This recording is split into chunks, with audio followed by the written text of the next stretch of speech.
To thank my pretty people for 15k subs, here is another video that I'm presenting to you all.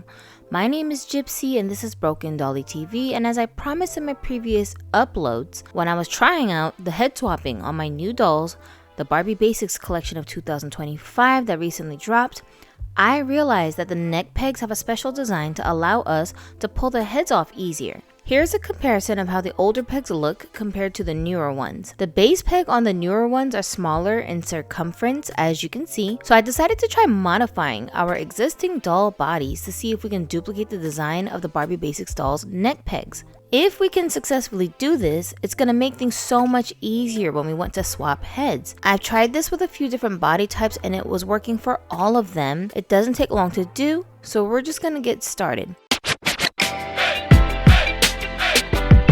The first thing you're going to need is a few supplies, although you don't need everything that I'm listing here, but if you have similar things, that should do. First thing, of course, you're going to need body donors. Preferably use reject bodies and heads that you don't mind messing up if you make some mistakes. I'm using an electric nail drill with different filing tips to choose from, and I'm going to use the strongest grit that I have.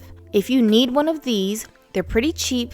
Check out my products links. It'll take you right over to a site where you can purchase one from, along with the Barbie Basics dolls themselves if you haven't got them yet. You're going to need some scissors and a manual nail file. It is optional if you are already using an electric nail drill. But if you don't have a nail drill and you really want to try this out, I would suggest using either a very sharp razor that can cut through the plastic. You may have to warm the plastic up before you cut, or using a nail file and just doing this manually, or some kind of sanding paper. But just keep in mind, it's going to take so much muscle work to do it that way. So if you want to do it the fast way, spend the money on the electric nail drill because it's got many different uses. Alright, first thing we want to do is behead our doll, of course. The best way to do this is with your favorite heat method. There are lots of tutorials on YouTube how to do that. This video is not meant for that.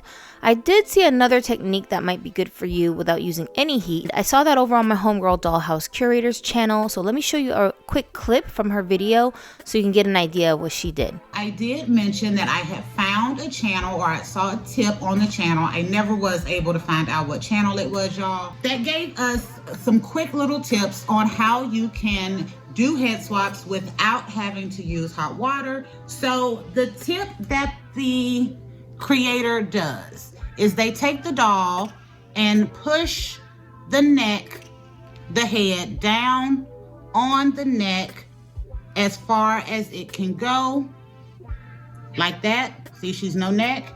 And they leave it like that for a few seconds, maybe up to a minute.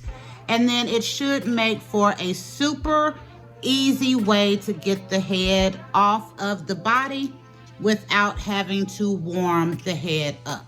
And we're gonna give that a little second, and I'm gonna show you just how easy that this is to work. All right, so we have had these ladies on there for a little bit, so I am going to just pull. And there you go. Now, it's not 100%, you know, you gotta put a little strength behind it, y'all. But seriously, it is super easy, and it is much easier than having to go in and do a bunch of hot water in order to switch that out. So there you go. So we're gonna do Miss Brandy next, and boom. And as you see, that head came off really easy, and it is super easy to slide onto the new body, and there you go. Real quick, I just want to interject here that I did test this method out myself on many dolls as I was doing my head swap tutorial preparation. It does work. The only issue that I saw was that it's not necessarily a clean removal for every doll head type. The head itself has to be kind of squishy and soft so that you can push it down easier. And the harder the doll's head is, obviously this is going to be a little bit more of a challenge, and you can risk breaking the actual neck piece, like the top of the neck, not the peg but the neck itself, if you're forcing the head down too much and the neck is weak and it's cracking.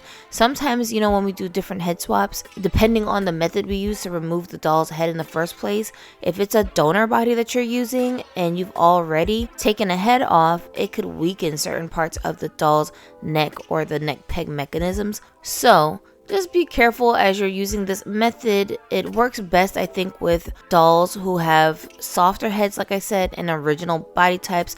The curvy dolls, if the doll whose head you're pushing down doesn't have a really big hole, you could really be struggling trying to get the doll's head to go all the way down onto the neck to be able to pull it off. But this method, I think what it does is when you push the doll's head all the way down, it expands the hole that the doll's head has on the inside. And so when you pull it up after a couple of minutes, it makes it possible for the doll's neck hole to slide over the prongs a little bit easier. Thank you so much for sharing this tip with us. Dollhouse Curator said she didn't really know which creator she saw that showed this method on their video, so she couldn't give them credit. If anyone else remembers watching the video that she might be referring to, please drop it in the comment section so we can give credit to the creator who showed this method first on their video. Go over there and follow her if you want to see more of her collection. All right, moving on. Let's start with a peg that is still intact, just so you can see how this works with a peg that has not been disturbed yet. But you can do this with any of your peg that you've already cut,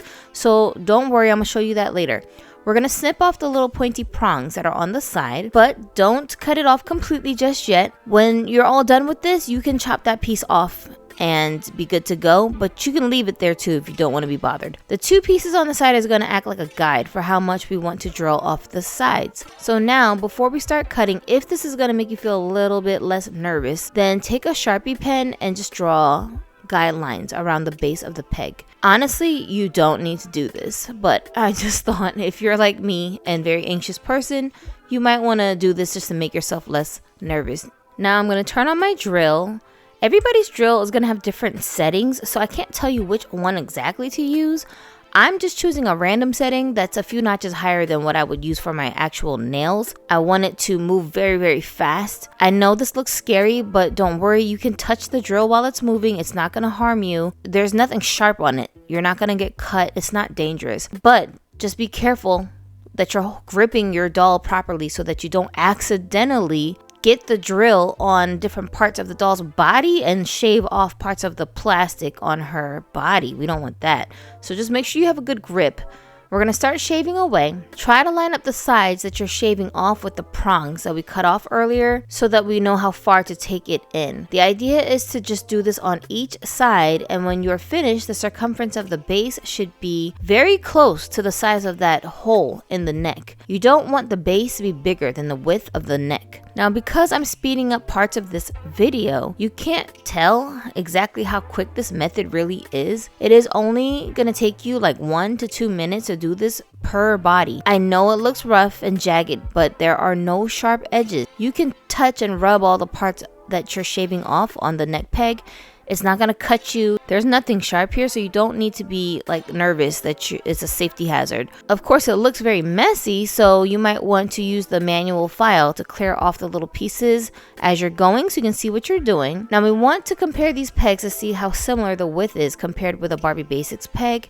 It's very similar, but I don't want to see so much of the black lines I drew on, so I can afford to take off a little bit more. I'm only showing you guys this comparison as like a visual reference. You don't really need to compare the pegs to these dolls, but if you're just starting off and you happen to have the Barbie Basics dolls, this will make it a little bit easier for you to just visually figure out how far you need to take it in. But again, when you're doing this on your own, you're going to get a feel for it. You only need to use the doll's body's neck width as your guide for how small you want to make the peg. As long as it's not wider than that, it should work. Just another tip I want to add is to always double check the hole size on the doll's head before you modify these pegs. In case you need to trim off less than what we're doing here, you don't want to shave off too much to accommodate the dolls that have slightly wider holes. There is a happy medium that works for both hole sizes, and once you get an idea of how big you need to make them, you should be good to go. Like, you'll get a feel for it, and then you'll be able to do this over and over and over again without having to worry about how big the hole size is. But just keep this in mind. If you go too small, it's not going to fit the dolls that have bigger holes. And I'll show you a little demonstration of what I'm talking about later. I haven't yet done this with my Ken dolls, but it should work the same way. When I try it out, I'll be sure to share my results with you guys. So now let's test out this peg to see if we need to shave off any more. We want to put the head onto the body the same way we do with the Barbie Basics dolls. If you find yourself forcing the head on a little too much, then you probably need to shave off a bit more. Generally what I want is for the base part of the peg to not be too much wider than the width of the peg that's attached to it above. So I know I need to cut off a little bit more. So this is why we didn't cut the peg off at the top yet, because in this method that I'm showing you right now, it serves as a good guide to figure out if the base is a little too wide. But hold on, I'm gonna show you guys what we do with these pegs where we already rebodied the doll and we chopped off that top piece that pokes out, where you don't have the cut off prongs to use as a guideline. Okay, let's try the peg now. Her head is going on easily and I can move it in every direction. It's not wobbly. When I remove the head, you see that I'm wiggling it around a little bit. This is out of habit when I normally use heat methods to remove doll heads. I do this, but using this method, there is no need to wiggle the doll's head off. Just tilt it to one side and pop it off. There's nothing for it to get caught on, so it's not going to damage the peg when you pop it off. The benefit of this method is that it causes less strain on the peg itself when pulling the head off, so you don't have to worry so much about it breaking. But that's pretty much it. Now, if you want to see what I do differently with a peg that's already been chopped down, then keep watching. But at this point, you're free to just chop off the excess piece that's at the top, leave the base peg that you shaved, and you should be good to go. You can use this peg to pop your doll's head on and off easily. Now, for the pegs where we already chopped off the top part, I want to use the line that's created from the chopped off part as my guide for the width. You want the base of the peg to line up with that mark on the top, basically not much wider than that. So we're going to shave away again. As you do this, just remember, it doesn't have to be a perfect circle to work. If it's easier to make a square as you shave away each side, then that's okay. You can smooth out the corners to make it more circular, but that has less to do with functionality and more to do with the overall look of the peg. This isn't supposed to be pretty or neat looking. If you're not making a mess while you create art projects, then homie, you ain't doing it right. Trust me. Now, I'm gonna sand away all the rough looking pieces and compare the pegs to see if this width looks okay. I'm only comparing the two pegs like this for you guys so you can have a visual reference to look at, but when I'm doing this on my own, I don't need to compare to another peg. I only need to look at the base of the body that I'm working with. I just don't want the peg to be wider than the neck circumference itself. If you don't make your peg smaller than the hole that's in the neck, then you're fine, and you don't want it to be bigger than the actual circumference of the neck outside the hole. Let's try this peg. The head seems to be going on fine. I don't see it wobbling.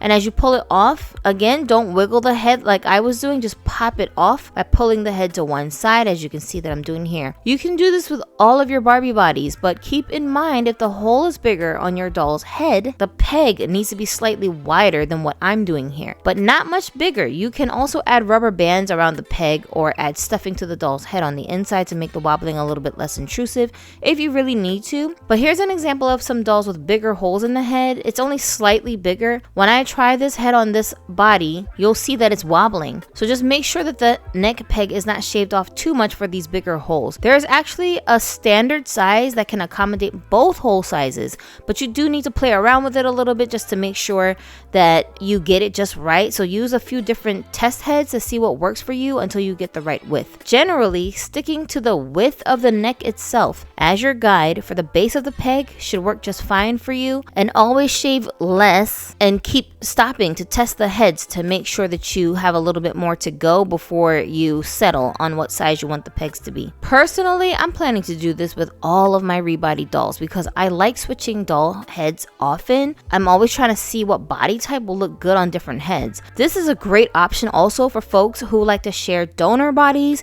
between multiple doll heads. I know you sitting here like, share bodies for what? Sometimes you need to pose your dolls for pictures or rotate which dolls you want to put on display, and we can't always wait around for the right body donors to do this, especially in funny skin tones that are really hard to find. Plus, you might have multiples of the same doll and you're trying to experiment with different hairstyles or makeup looks, but you can't do all of it on one head. If you have a bunch of the same head, one has curly hair, one has straight hair, one's got braids, you did like a makeup enhancement look on another one, this will be a good way for you to just swap the heads out and make it look like the same doll has different stylings going on. You understand what I'm saying? It's an illusion. This is a very useful method for so many reasons. I mean, once you figure out how to do this, you're gonna find reasons to swap heads, okay? It's addictive. I can't believe how simple this was, and we haven't been doing this widely for years. I didn't invent this method. I mean, I thought of it on my own, but there's no way that I'm the only person who has done this.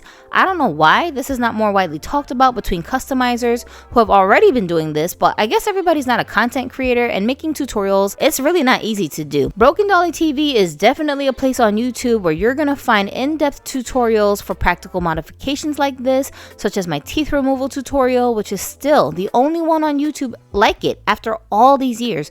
So make sure you don't miss anything I share with my pretty people over here. When y'all see everyone online posting this method, you gonna know where they saw it first. Thank me later.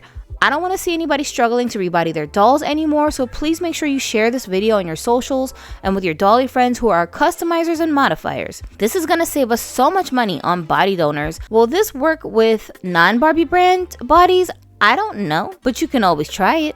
Stay tuned for my upcoming restyling session featuring the Barbie Basics collection, and you can find links in my description right now to purchase these dolls along with a nail drill. If you use my links below, I'm gonna receive a tiny commission for sharing those links with you. So thank you in advance to the pretty people who choose to support this channel in that way.